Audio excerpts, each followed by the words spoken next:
আসসালামু আলাইকুম এভরিওয়ান। আজকে সকাল সকাল ঘুম থেকে উঠলাম। ঘুম থেকে উঠেই আপনার ফেসবুক স্ক্রল করতে করতে দেখতে পেলাম যে থটস অফ বিলাল নাকি 1 মাসের জন্য চাকরি দিবে, 1 লাখ টাকা স্যালারি, আর আবেদন ফ্রি মনে হয় 300 টাকা।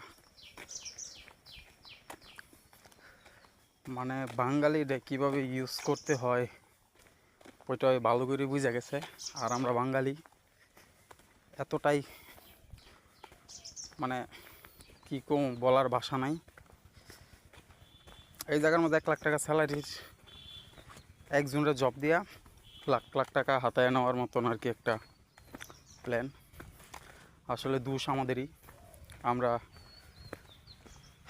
কিছু কিছু ইউজার আছি যারা ওনার এইসব ফাঁদে পা দিয়া ওনারে মনে করেন সামনে যাতে আরও বড় বড় স্ক্যাম করতে পারে ওই দিকে ওনারে অগ্রসর করে দিতেছি।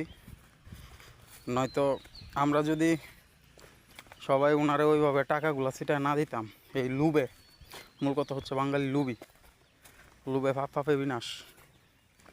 একদিন অবশ্য সামনে সব কিছু আসবে, তবে এটা আমার হিংসার কোনো কিছু না, বা থটস অফ বিলালের প্রতি আমার হিংসামিও না। এটা হচ্ছে মানে আমার ভিতর থেকে আর কি। নিজে আজকে সকালে যখন ফেসবুক স্ক্রল করে এগুলো পাইলাম, তারপরে নিজেই চিন্তা ভাবনা করলাম আর কি, যে এমন করতেছে সাধারণ জনগণ এই 200-300 টাকা চিন্তা ভাবনা করে, যদি 200-300 টাকা দিয়ে দিলে কী বল, যদি লটারি লাইগা যায়, যদি চাকরিটা পাওয়া যায়, তাহলে তো 1 মাসে 1 লাখ টাকা কামাইলাম। এইসব চিন্তাধারা করে। আর ভাই দর্শক ইউজার বিন্দ্র, আপনাদের একটা কথাই বলি, লোভ ভালো না।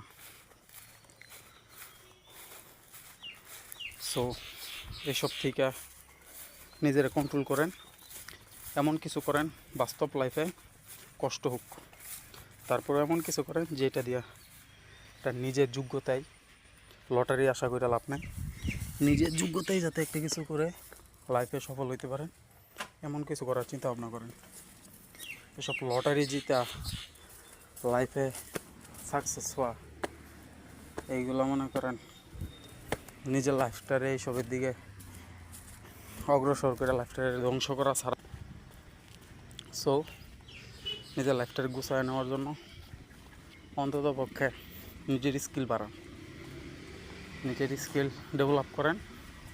টাকা আমি আপনার কাছে এমনি ধরা দিব। যাক, বাঙালিরা আবার বেশি বুঝাইলে উল্টা বুঝবো। ভালো থাকবেন, আল্লাহ হাফেজ।